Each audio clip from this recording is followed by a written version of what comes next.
The capitalist system came of age in the century from 1750 to 1850 as a result of three revolutions.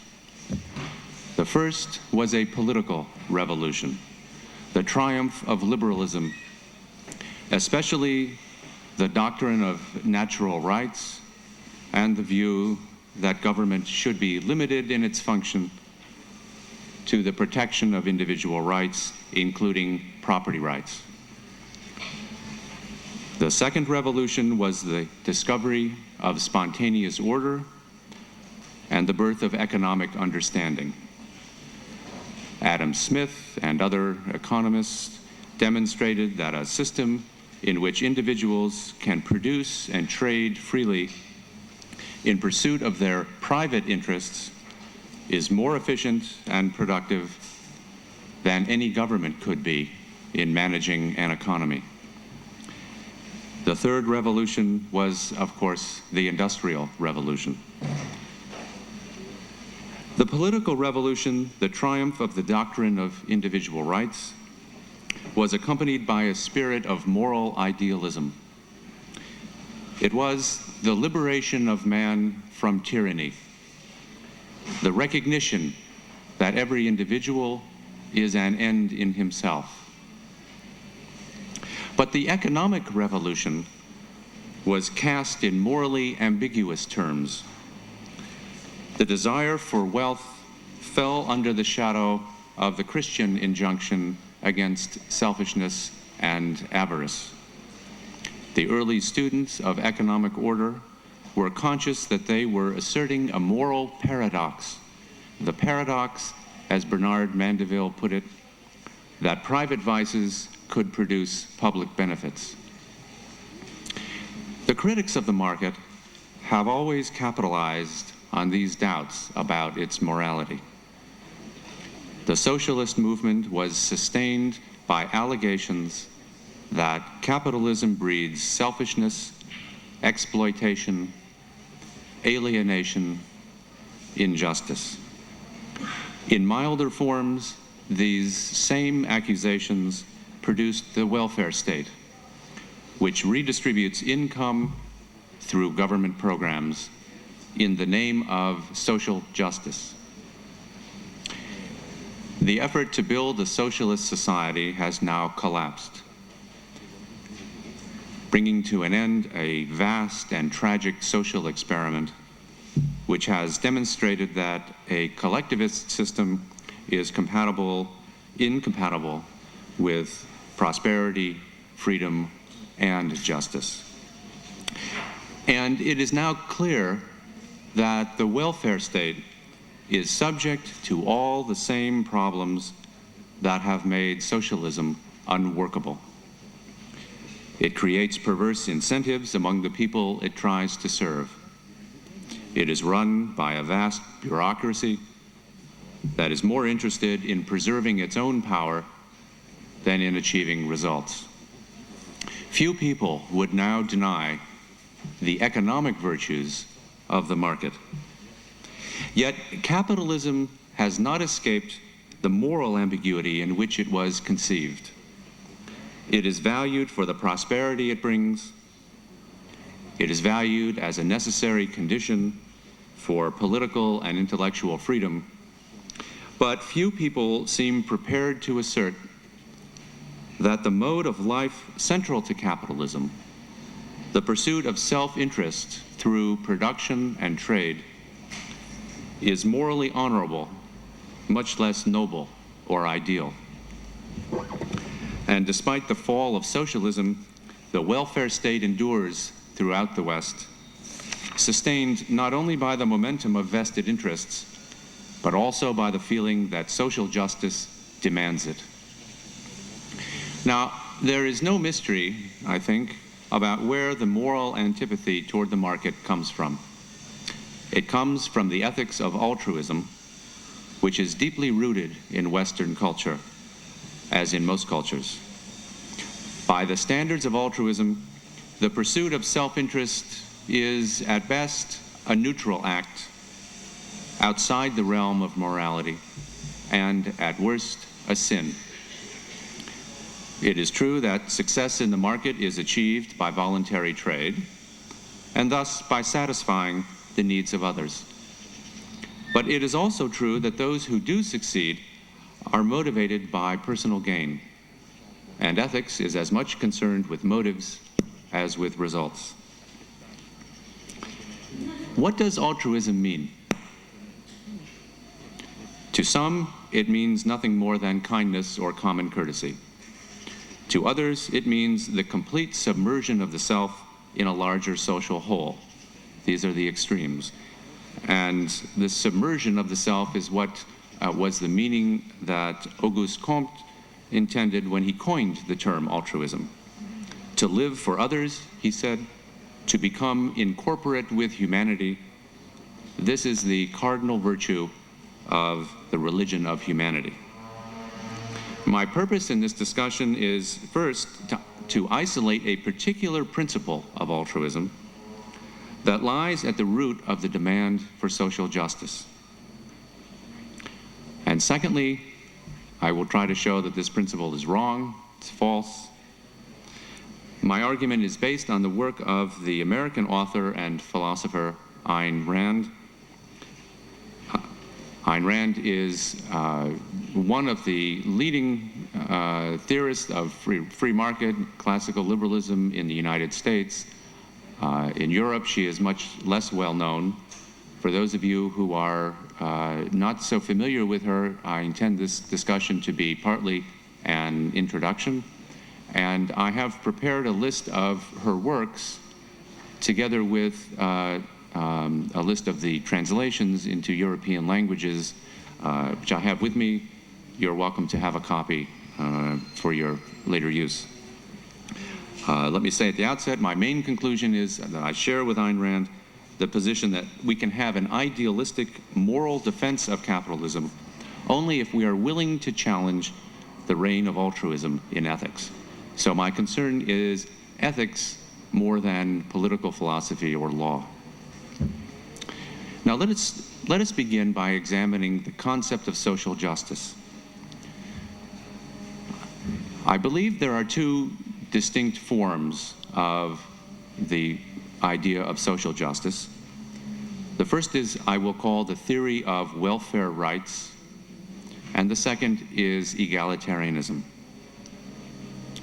According to the theory of welfare rights, individuals have a right to certain necessities of life, including minimal levels of food, shelter, clothing, medical care, and so on. It is the responsibility of society to ensure that all members have access to these necessities. But the theory says capitalism does not guarantee everyone access to these necessities, so we cannot have pure capitalism. At best, we can have the market with a welfare state. According to egalitarianism, the wealth produced by a society must be distributed fairly. On this view, it is unjust for some people to earn 15 or 50 or 100 times as much income as others. But laissez-faire capitalism, egalitarians say, permits and encourages these disparities in income and wealth, and is therefore unjust. So society must redistribute wealth. Now, the difference in these two conceptions of social justice is the difference between absolute and relative levels of well-being. The theory of welfare rights says that people must have access to a certain minimum level of standard of living. As long as they have that minimum level, according to this theory, it doesn't matter how far others may rise in their income or wealth.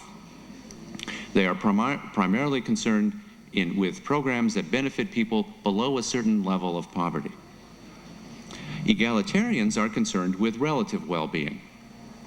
The egalitarians have often said that of two societies, they would prefer the one in which wealth is more evenly distributed, even if the overall standard of living is lower. Better people should be more equal than that some should have more than others.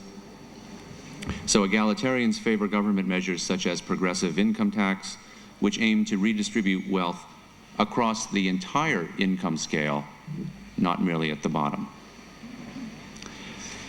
Now, I'm going to discuss these two theories of social justice separately, but I will show that they rest ultimately on the same ethical principle.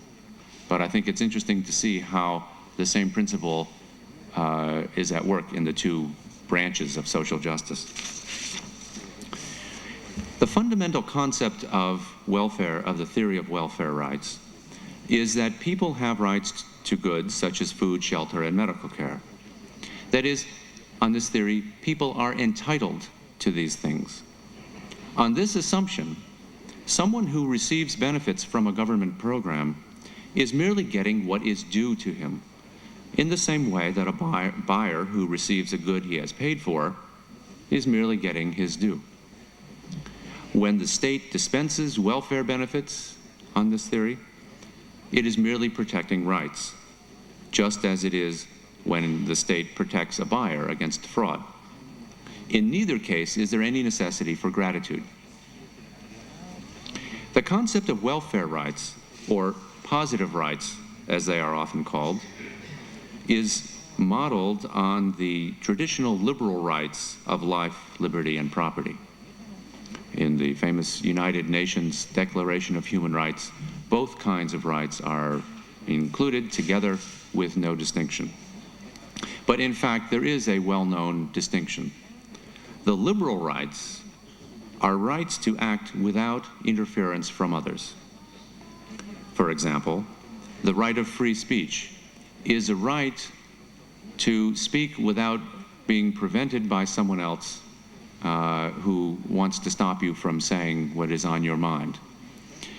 But this right does not give you the right to have other people listen if they are not interested in what you have to say.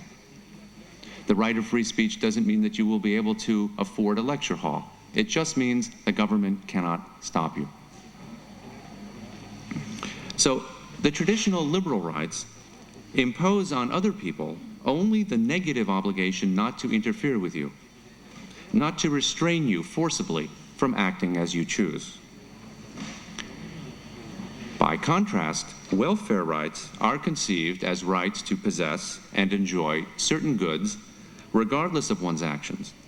They are rights to have the goods provided by others, even if one cannot earn them oneself. Therefore, welfare rights impose positive obligations on other people. If I have a right to food, then someone has an obligation to grow the food. If I cannot pay for the food, someone has an obligation to buy it for me. Now, the people who advocate welfare rights sometimes argue that the obligation is imposed on society as a whole, not on any particular individual. But society is not an entity. It is not a moral agent over and above its individual members. So any obligation that society has falls on us as individuals. Insofar as welfare rights are implemented through government programs, for example, the obligation is distributed over all taxpayers. From an ethical standpoint, therefore, the essence of welfare rights is the premise that the need of one individual is a claim on other individuals. The claim that it is imposed on you by someone else's need does not depend, according to this theory, on your personal relationship to that person. It does not depend on your choice to help. It does not depend on your evaluation of that person as worthy of your help. It is an unchosen obligation arising from the sheer fact of his need. But we need to carry the analysis one step further. If I am living alone on a desert island, then of course I have no welfare rights, for there is no one around to provide the goods. For the same reason, if I live in a primitive society where medicine is unknown, then I have no right to medical care. The content of welfare rights is relative to the level of economic wealth and productive capacity in a given society. And in the same way, the obligation of individuals to satisfy the needs of others is dependent on their ability to do so. I cannot be blamed as an individual for failing to provide others with something that I cannot produce myself. But now suppose I can produce it and simply choose not to. Suppose I am capable of earning a much larger income than I do, and being an academic, I hope that's true, an income where the taxes would support a person who will otherwise go hungry. Am I obliged to work harder, to earn more, for the sake of that person?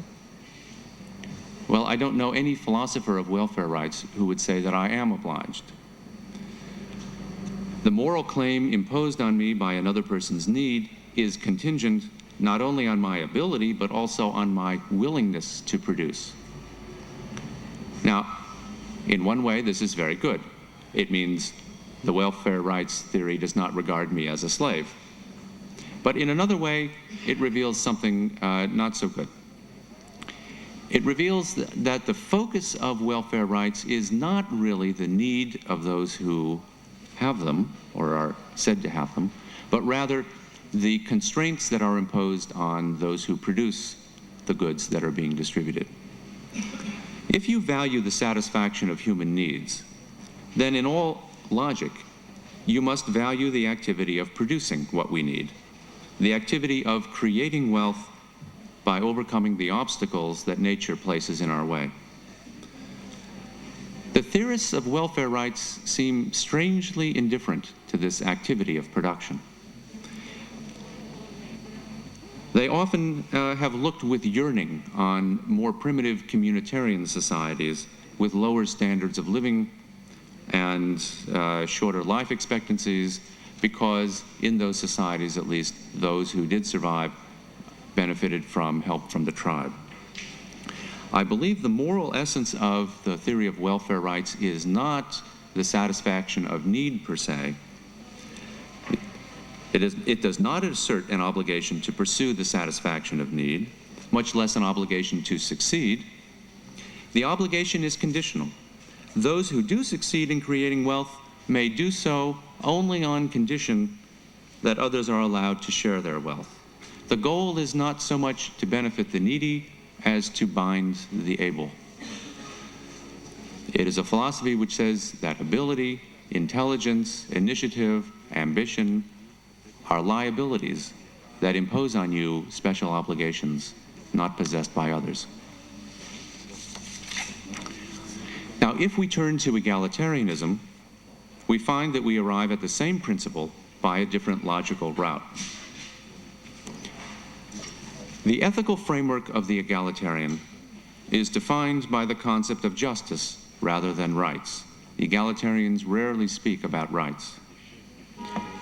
If we look at society as a whole, they say, we see that income, wealth, and power are distributed in a certain way. The basic question is the existing distribution fair? If not, then it must be corrected by government programs of redistribution.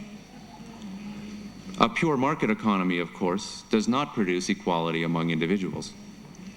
But very few egalitarians have claimed that strict equality of outcome, equality of result, as we were discussing earlier this afternoon, is the ideal. For example, the English writer R.H. Tawney wrote that inequality of circumstance is reasonable insofar as it is a necessary condition of securing the services which the community requires. In the same way, more recent theorists, the American writer John Rawls, proposed what he called the difference principle, according to which differences in income and wealth are permissible only so long as they serve the interests of the least advantaged people in society. In other words, virtually all egalitarians, not all, I know some exceptions, but virtually all egalitarians recognize that strict leveling would have a disastrous effect on production. They admit that not everyone contributes equally to production. to the wealth of a society. To some extent, therefore, they say, people must be rewarded, they must be given incentives in accordance with their productive ability, as an incentive to put forth the efforts they are capable of. But any such differences must be limited to those which are necessary for the public good. Why? What is the philosophical basis of that principle? Well, egalitarians often argue that it follows logically from the basic principle of justice. The basic principle is that people are to be treated differently only if they differ in some morally relevant way. Now, we discussed this principle in the previous session. Professor Wolfers-Berger identified the principle, and in my comments, I noted that the reasons why it could not be applied to distribution, so I will just summarize quickly here. In order to apply that principle, that basic principle of justice, to issues of distribution, you must assume that society engages in some act of distribution, but it does not.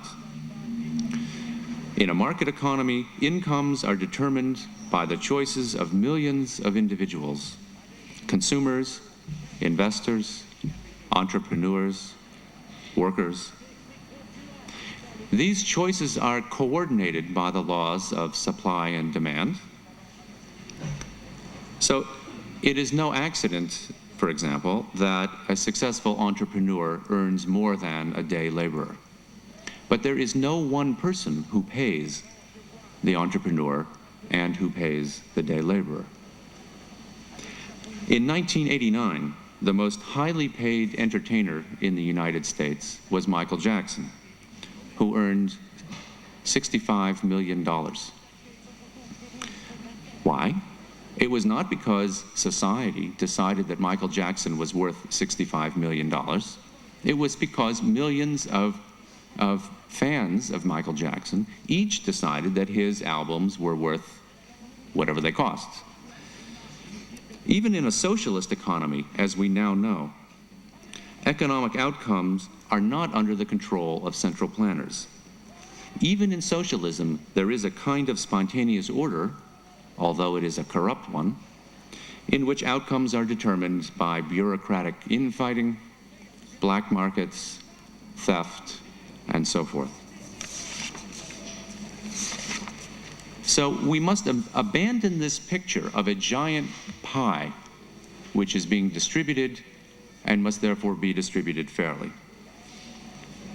Once we do abandon this picture, what is left of the principle put forward by Tawney and Rawls and others?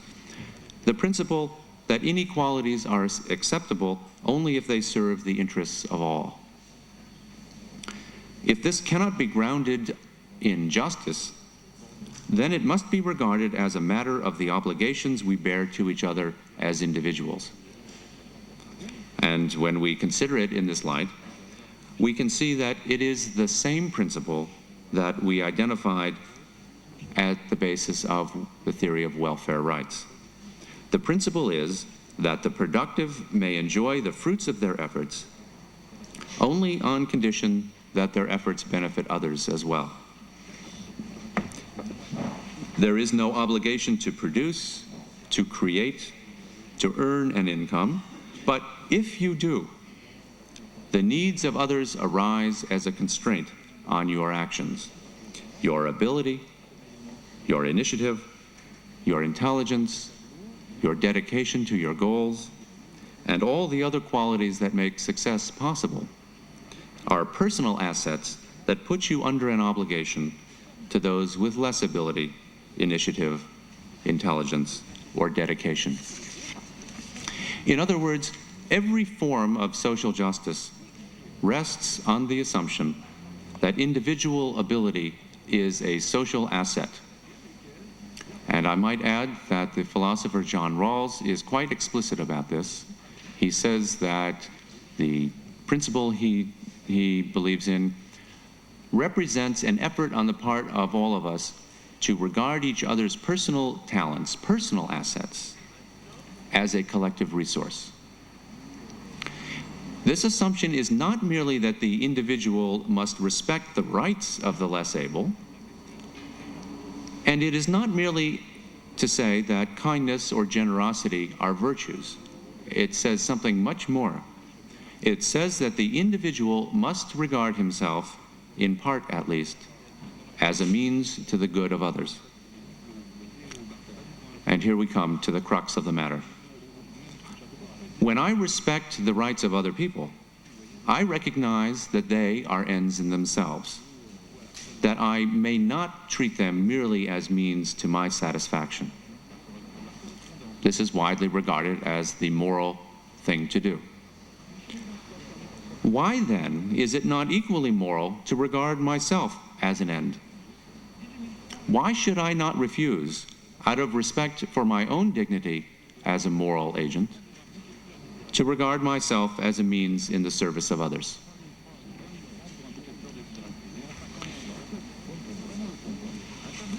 Now, in questioning the ethics of altruism, as I have, I want to do something more than simply raise these troubling questions. I want to outline an alternative ethical philosophy developed by Ayn Rand.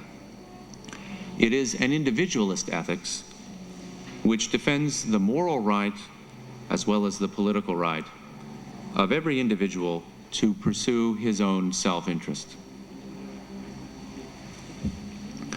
Altruists argue, typically, that life presents us with a basic choice. We must either sacrifice others to ourselves or sacrifice ourselves to others.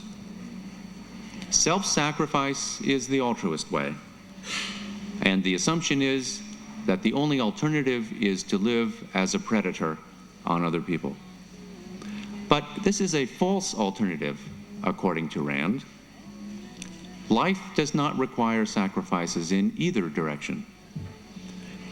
The interests of rational people do not conflict, and the pursuit of our genuine self-interest requires that we deal with other people by means of peaceful, voluntary exchange. To see why this is the case, let us consider how we decide what is in our self-interest. An interest is a value that we seek to obtain, whether it's wealth, pleasure, security, love, self-esteem, some other good. Rand's ethical philosophy is based on her insight that the fundamental value, the summum bonum, is life itself. It is the existence of living organisms, their need to maintain themselves through constant action to satisfy their needs, that gives rise to the entire phenomenon of values. Imagine a world without life. It would be a world of facts, but not of values. It would be a world in which no condition could be said to be better or worse than any other. But as soon as we introduce a living organism into such a world, then some things are better and worse for it, because some things threaten its survival or help maintain its survival. So the fundamental standard of value, by reference to which a person must judge what is in his interest, is his own life. And by this we mean not mere survival from one moment to another, but the full satisfaction of our needs through the ongoing exercise of our faculties. Man's primary faculty, our primary means of survival, is our capacity for reason. It is reason that allows us to live by production and thus to rise above the precarious level of hunting and gathering. Reason is the basis of language, which makes it possible for us to cooperate and transmit knowledge. Reason is the basis of social institutions governed by abstract rules. In Rand's view, therefore, The purpose of ethics is to provide standards for living in accordance with reason in pursuit of one's own life. To live by reason, and here I must summarize an entire ethical philosophy very quickly, we must accept independence as a virtue. Reason is a faculty of the individual.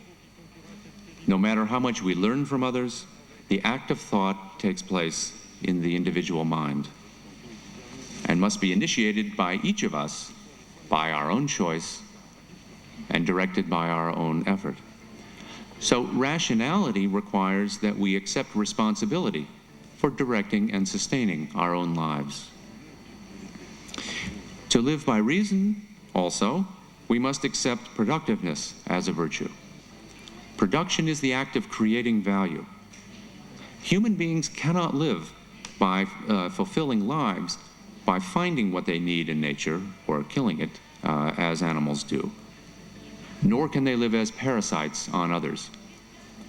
As Ayn Rand says, and I'm quoting here, if some men attempt to survive by means of brute force or fraud, by looting, robbing, cheating, or enslaving the men who produce, it still remains true that their survival is made possible only by their victims, only by the men who choose to think and to produce the goods which they, the looters, are seizing. Finally, to live by reason, we must accept honesty and integrity as virtues. Reason is a faculty of cognition, of knowledge. That's its biological function. It is our means of understanding the world for the sake of guiding our actions. To act without integrity, to act against our judgment of what is right, is to sever our actions from our mind. To act without honesty, by fraud or deceit, is to act in violation of our knowledge of what is true, and to make ourselves dependent on the ignorance and the stupidity of others. The opposite of altruism is egoism. And the egoist is usually pictured as someone who will do anything to get what he wants, someone who will lie, cheat, steal, and seek to dominate other people in order to satisfy his desires. Like most people, Rand would regard this mode of life as immoral. But her reason is not that it harms others. Her reason is that it harms the self. Subjective desire is not the test for whether something is in our interest, and deceit, theft, and power are not the means for achieving happiness or a successful life. The virtues that I've mentioned are objective standards. They are rooted in man's nature, and thus apply to all human beings. But their purpose, as she says, is to enable each person to achieve, maintain, fulfill, and enjoy that ultimate value, that end in itself, which is his own life. So, how shall we deal with others? Rand's social ethics rests on two basic principles: a principle of rights and a principle of justice. The principle of rights says that we must deal with other people peaceably, by voluntary exchange, without initiating the use of force against them.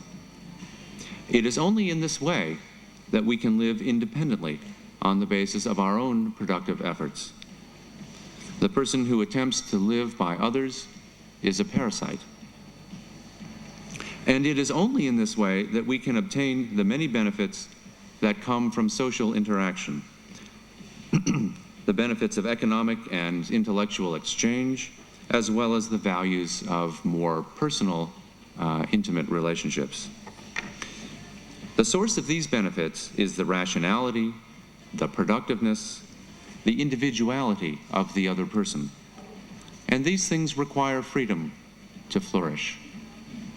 If I live by force, then I attack the source, the root of the values I seek. That's the principle of rights. The principle of justice is what Rand calls the traitor principle. living by trade, offering value for value, neither seeking nor granting the unearned. An honorable person does not offer his needs as a claim on others. He offers value as the basis of any relationship. Nor does he accept an unchosen obligation to serve the needs of others. No one who values his own life can accept an open-ended responsibility to be his brother's keeper. Nor would an independent person desire to be kept. The principle of trade, Rand notes, is the only basis on which human beings can deal with each other as independent equals. Now, what I have given you is only a very brief summary of Rand's ethical philosophy, the objectivist ethics, as she calls it, but I think it is enough to indicate that there is an alternative to the traditional ethics of altruism, an alternative that treats the individual as an end in himself in the full meaning of that term. And the implication of this approach is that capitalism is the only just and moral system. A capitalist system is based on the recognition and protection of individual rights. In a capitalist society, men are free to pursue their own ends by the exercise of their own minds. The only social constraint that capitalism imposes is the requirement that those who wish the services of others must offer value in return. No one may use the state to expropriate what others have produced. I said at the outset that capitalism was the outcome of 3 revolutions: the political revolution of individual rights, the economic revolution of understanding markets, and the industrial revolution which unleashed man's productive ability. Capitalism has been rediscovered in our own day through the economic failure of all the alternatives. But I believe that if it is to survive and flourish, we need a 4th revolution, a moral revolution that establishes the moral right of the individual to live for himself. Thank you.